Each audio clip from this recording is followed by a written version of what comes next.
Hello and welcome. I'm Louise LeBrun. As much as the holiday season brings joy and great delight to many of us, others among us fall victim to the increasing pressures of spending money we don't have, spending time with people we really don't want to be with, and eating and drinking much more than our body welcomes or can tolerate. We have become mindless and sometimes even reckless in spending personal and financial effort and resources on rituals that have become meaningless for us. Yet, like hamsters on a wheel, we just don't seem to know how to get off. I can think of no other time of year that activates a collective cultural coma like this one. It's as if the bells chime, or the starting gun fires, and we're off, diving headfirst into the frenzy that begins at a fast pace and culminates in a crescendo of exhaustion, frustration, and often a sense of, oh my God, I've done it again. How am I going to pay for all this? This year, before you've been sucked too far into the ever-increasingly spinning vortex of a holiday gone bad, consider an alternative, another way to move through this busy time of year, so that it can actually be one that leaves you feeling satisfied instead of stuffed, gratified instead of gouged, and won't cost you a dime. Here are a few simple things for you to keep in mind. Trust your body. It's the one thing you can be sure will never lie to you. Begin to notice when you're hungry and stop. Take the time to sit quietly and have a light snack or a thick, juicy steak. It's really not what you eat. It's that you honor the message that fills your body. Begin to notice when you're tired and stop. Take time to rest with a short nap or a cup of tea, even if it's only for 10 minutes at a time. Notice when you've had enough talking, spending, doing, and allow yourself to just be. Take a moment to ponder what you're doing, how you're doing it, and the degree to which it leaves you feeling good about yourself.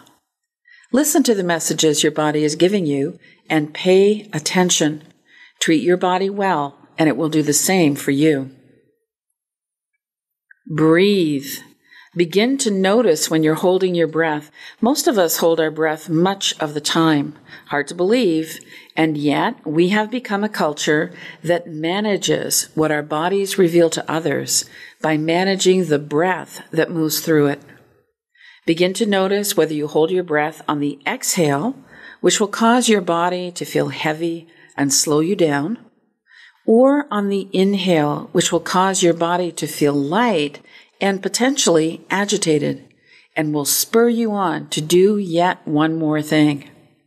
What will actually stabilize your body and relieve tension and stress is to take long, slow, deep, rhythmic breaths while letting your belly soften, your shoulders drop, and the sound of your own breathing escape from your lips.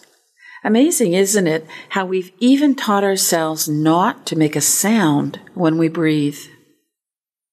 Tell the truth of your experience.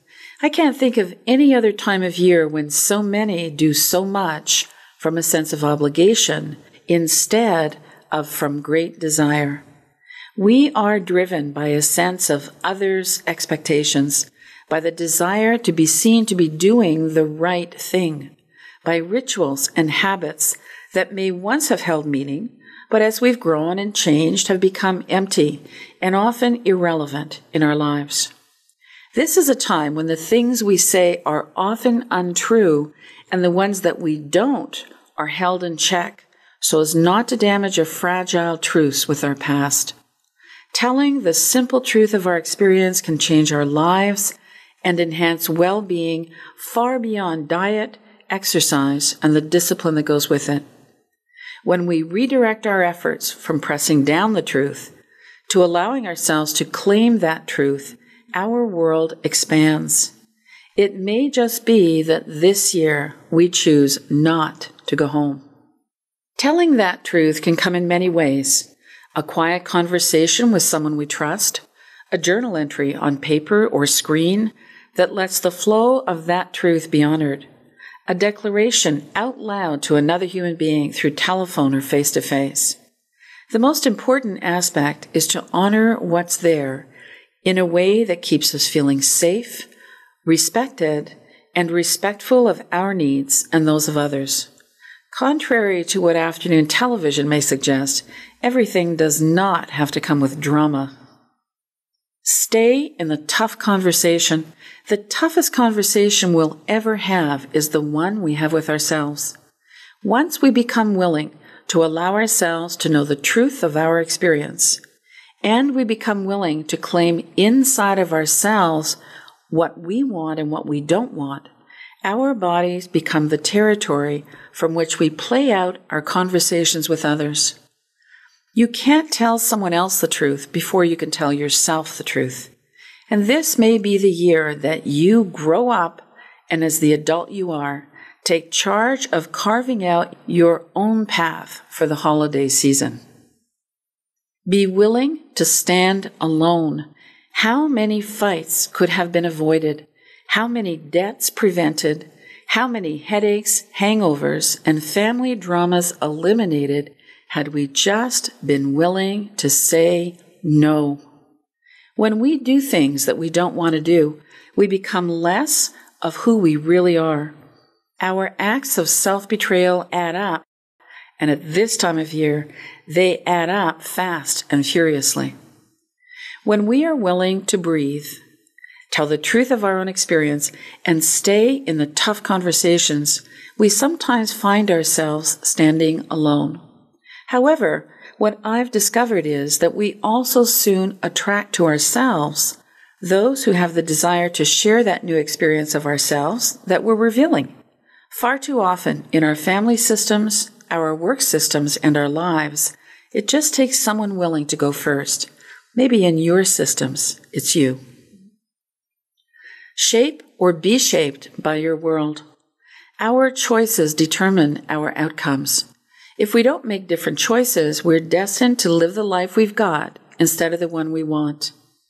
We shape our unique personal experience of our world by what we say yes to and what we say no to. This holiday season, become willing to shape your world in a way that genuinely and authentically brings you joy. Make the choices that allow you to be honest and present to the world you're creating, recognizing that you're creating it all. When we do things because we think we have to, our world is shaped for us by external expectations and preconceived outcomes. It's not good, bad, right, or wrong. It's just the way it works. Let this holiday season be the one that awakens you and the people you love to a new way of sharing your lives together. Take a deep breath and pause before you just keep doing what you've always done, and discover that you are still loved, still wanted, and best of all, still yourself. Have a happy holiday season.